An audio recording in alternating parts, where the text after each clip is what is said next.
नमस्कार दोस्तों, जय जोहार। मैं कौशल तिवारी और बीनिया संजय में आपका स्वागत है। गुजरात में हुए अधिवेशन के बाद कांग्रेस क्या नए सिरे से सत्ता संघर्ष की लड़ाई में जी जान लगा देगी? क्या वे कांग्रेसी जो अब तक भारतीय जनता पार्टी के नेताओं की चाटुकारिता करते थे या व्यक्तिगत संबंध के आधार पर मदद करते थे, क्या वे सब मदद करना बंद कर देंगे? क्या विचारधारा की लड़ाई अब आर पार की होने लगी है? ये सवाल अब इसलिए महत्वपूर्ण है क्योंकि जिस तरीके से युवा नेता कन्हैया कुमार का अधिवेशन में दिए भाषण वायरल हो रहे हैं, वह भारतीय जनता पार्टी ही नहीं बल्कि आरएसएस की भी नींद उड़ाने वाली है। हालांकि मीडिया रिपोर्ट्स में आरएसएस अब इंडिया गठबंधन की तरफ निगाह रखे हुए है, देख रही है एक आशा से कि उनके खिलाफ ज्यादा कुछ न बोला जाए। लेकिन जिस तरीके से कन्हैया कुमार ने अधिवेशन में भारतीय जनता पार्टी और आरएसएस को आड़े हाथ लेते हुए जो भाषण दिया है वह पहले दोस्तों, आज हमारे लिए बहुत गर्व का विषय है कि हम लोग एआईसीसी के सेशन में शामिल हो रहे हैं और ऐसी जगह पे शामिल हो रहे हैं जो अपने आप में एक ऐतिहासिक जगह है इस देश के निर्माण में, जिसकी बहुत बड़ी भूमिका है। और हम गुजरात में ये एआईसीसी सेशन इसलिए कर रहे हैं कि गुजरात में स्वतंत्रता आंदोलन की जड़ है। गुजरात वो भूमि है जहां हमारे राष्ट्रपिता महात्मा गांधी, सरदार वल्लभ भाई पटेल जी, दादा भाई नौरोजी जी का जन्म स्थान है, उनकी कर्मभूमि है। तो जब यहाँ पे एआईसीसी सेशन हो रहा है तो हमारा उद्देश्य यही है कि हम अपनी जड़ में जाएं, अपने जड़ को मजबूत करें, क्योंकि हमारे सामने एक बहुत बड़ी चुनौती है। चुनौती ये है कि हम आज़ादी के आंदोलन में शामिल हुए, देश को आज़ादी मिली और आज़ाद भारत के निर्माण में कांग्रेस पार्टी ने बहुत बड़ी भूमिका निभाई। पहले हमारी जिम्मेवारी देश को चलाने की थी, आज हमारी जिम्मेवारी देश को बचाने की है। यह भूमिका हमको अपने आप में समझनी पड़ेगी। देश को चलाने की जिम्मेवारी ऐसे थी कि देश आजाद हुआ, देश का संविधान बना और उस संविधान के आधार पर भारतीय लोकतंत्र फलना फूलना शुरू किया। कुछ दशकों के बाद कुछ ऐसी शक्तियां आज सत्ता पर काबिज हुई है जिन्होंने आजादी के आंदोलन में हिस्सा नहीं लिया। इसीलिए मैं बार बार कहता हूं, देश को आजादी माफी मांगने से नहीं, देश को आजादी लाठी खाने से मिली है, जेलों में जाने से मिली है। यह जो आजादी मिली है, इस आजादी को जो लोग मानते नहीं हैं, कहते हैं ना, जिन्होंने अपना खून पसीना नहीं बनाया हो घर को बनाने में, उनको घर की बचाने की कोई जद्दोजहद नहीं होती है। घर को जब बिगड़ रहा हो तो उनको कोई तकलीफ नहीं होती है। जो संविधान को बनाए हैं वही संविधान को बचाना चाहते हैं, जो आजादी दिलाए हैं वही आजादी को बचाना चाहते हैं, जो देश को बनाए हैं उन्हीं को देश को बचाना पड़ेगा। बताइए, कांग्रेस पार्टी का एक एक कार्यकर्ता जो देश की आजादी पर गर्व करता है, देश के स्वतंत्रता आंदोलन पर गर्व करता है, उस आजादी को बचाने के लिए आप संघर्ष करेंगे कि नहीं करेंगे? अगर आप संघर्ष करेंगे तो ये लड़ाई बिल्कुल आमने सामने की लड़ाई है। ये लड़ाई है कि एक तरफ वो लोग हैं जो काली टोपी पहनते हैं, एक तरफ हम लोग हैं जो सफेद टोपी पहनते हैं। वो जो काली टोपी पहनने वाले लोग हैं वो काले कानून लेकर के आते हैं।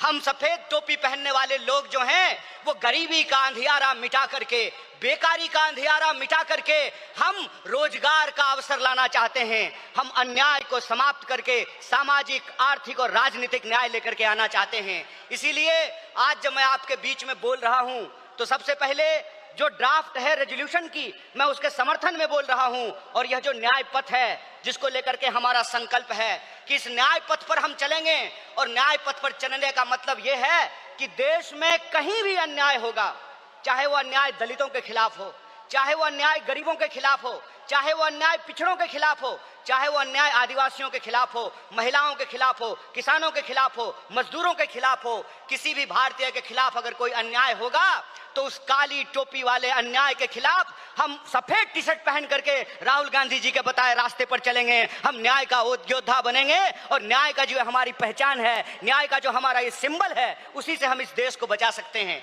और देश को बचाने की जो मुहिम है, इस संबंध में मैं आपको बता दूं कि आज एनएसयूआई का स्थापना दिवस है, फाउंडेशन डे है।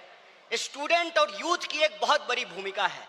स्टूडेंट और यूथ अलग अलग तरीके से इस देश में अपने हक और अधिकार को लेकर के संघर्ष कर रहे हैं। यह जो लड़ने वाले लोग हैं, जो न्याय के लिए लड़ रहे हैं, वो असल में कांग्रेसी हैं। और जो विचारधारा से कांग्रेसी हैं, उनको हमको साथ लेकर के आना पड़ेगा। और मैं कांग्रेस के एक एक कार्यकर्ता को धन्यवाद देना चाहता हूं कि आप इस दौर में कांग्रेसी हैं जब लोग गद्दारी कर रहे हैं, कांग्रेस पार्टी के साथ बेवफाई कर रहे हैं, चंद दौलत के लिए, चंद सिक्कों की खनक के लिए अपनी पार्टी से गद्दारी करके उस विचारधारा से समझौता कर रहे हैं। उस वक्त आप कांग्रेस का झंडा थाम करके खड़े हैं। आप सिर्फ कांग्रेस के कार्यकर्ता नहीं हैं, इस देश को बचाने वाले आप जो है सेनानी हैं। जो स्वतंत्रता आंदोलन इस देश को मिला है, स्वतंत्रता सेनानियों ने जो स्वतंत्रता हमको दिलाई है, उस स्वतंत्रता को बचाने वाले आप संविधान सेनानी हैं। इसीलिए मैं आप सबसे अपील करने के लिए आया हूं कि ये आमने सामने की लड़ाई है, ये विचारधारा की लड़ाई है। और इस दौर में हमको उस रास्ते पे नहीं जाना है जो आसान रास्ता है, जो लालच का रास्ता है, जो कुर्सी का रास्ता है। मैं कहता हूं कि इतिहास ने हमको मौका दिया है, कांग्रेस पार्टी ने हमको मौका दिया है, तो हम एमपी एमएलए बनने की कोशिश जरूर करें। लेकिन हम जिस दौर में रह रहे हैं, ये वो दौर है कि हमारे सामने एमपी एमएलए बनने के अलावे गांधी बनने का अवसर है, भगत सिंह बनने का अवसर है, सरदार वल्लभ भाई पटेल बनने का अवसर है, सुभाष चंद्र बोस बनने का अवसर है, एनी बेसेंट बनने का अवसर है, अंबेडकर बनने का अवसर है। इसीलिए मैं अपने कांग्रेस पार्टी के एक एक कार्यकर्ताओं को एआईसीसी के इस मंच से कहना चाहता हूं कि यह जो रेजोल्यूशन है, यह रेजोल्यूशन कागज पे लिखे हुए कोई शब्द नहीं है, यह संकल्प है। और उस संकल्प पे हम समर्पण के साथ चलेंगे, संघर्ष करेंगे। और संघर्ष करेंगे तो इस विपरीत परिस्थिति में हमारी जीत सुनिश्चित है। मैं देखता हूं कि कई बार कांग्रेस के कई कार्यकर्ता निराश हो जाते हैं, तो मैं उनको कहता हूं कि यह वक्त निराश होने का वक्त नहीं है, यह अपनी काबिलियत साबित करने का वक्त है, यह अपनी विचारधारा को साबित करने का वक्त है। और जावेद अख्तर ने बखूबी इस बात को लिखा है कि इस मुल्क में दो आवाजें हैं, इस मुल्क में दो आवाजें हैं। इस मुल्क में एक वो आवाज है जो दंगा कराना चाहता है, खून खराबा करना चाहता है, नफरत फैलाना चाहता है, और एक वो आवाज है जो मोहब्बत और न्याय की आवाज को बुलंद करना चाहता है। इसीलिए हम कहते हैं कि मुझे पामाल रस्तों का सफर अच्छा नहीं लगता, जिस दर जाते हैं लोग उधर जाना अच्छा नहीं लगता। आप कांग्रेस पार्टी के ईमानदार कार्यकर्ता हैं, आपके कंधे पर देश को बचाने की जिम्मेवारी है, आपके कंधे पर संविधान को बचाने की जिम्मेवारी है। और हमको पूरा भरोसा है कि एआईसीसी सेशन के माध्यम से पूरे देश में यह संदेशा जाएगा और कांग्रेस पार्टी का एक एक कार्यकर्ता मजबूत होकर के अपनी काबिलियत को साबित करेगा। वह पथ क्या, पथिक कुशलता क्या, जिस पथ में बिखरे सूल ना हो, नाविक की धैर्य परीक्षा क्या, जब धाराएं प्रतिकूल ना हो। इस प्रतिकूल समय में कांग्रेस पूरे दमखम के साथ उस काली विचारधारा के खिलाफ, उस काली टोपी के खिलाफ टी शर्ट पहन करके लड़ेगा। और यह टी शर्ट का जो सिंबल है वो न्याय का सिंबल है। उस अन्याय के खिलाफ हमको इस न्याय की आवाज को बुलंद करना है। मुझे पूरा भरोसा है कि आईसीसी सेशन से निकल करके हम अपने जिलों में जाएंगे, अपने बूथों पर जाएंगे और समाज में, देश में जहां कहीं भी अन्याय होगा, हम कांग्रेस पार्टी बन करके, कांग्रेस का कार्यकर्ता बन करके, गांधी का सिपाही बन करके गोडसेवादी विचारधारा को परास्त करने का काम करेंगे। बहुत बहुत शुक्रिया, बहुत बहुत धन्यवाद। इनकलाब जिंदाबाद, जय हिंद, जय कांग्रेस। एक बार जोर से आवाज बुलंद कीजिए। यह आवाज साबरमती आश्रम से दिल्ली के तख्त तक पहुंचनी चाहिए। जय हिंद, जय हिंद। क्या अधिवेशन में मल्लिकार्जुन खड़गे या युवा या गांधी परिवार के उत्तराधिकारी राहुल गांधी की भाषण से अब कांग्रेसियों में नई जान आएगी? पहले हिंदुस्तान के हर जात के युवा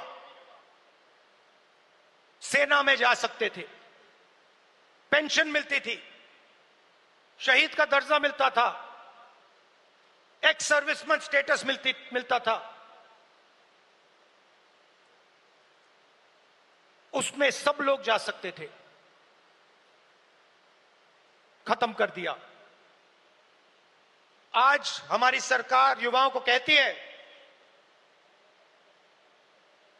कि अगर आप युद्ध में शहीद होगे और अगर आप अग्निवीर हो तो हम आपको ना पेंशन देंगे ना शहीद का दर्जा देंगे। आपके साथ में जो लड़ रहा है उसको मिलेगा, मगर आपको नहीं मिलेगा। रास्ता किसके लिए बंद किया? गरीबों के लिए, गरीब जनरल कास्ट, दलित, पिछड़ा वर्ग, अति पिछड़ा वर्ग, आदिवासियों के लिए।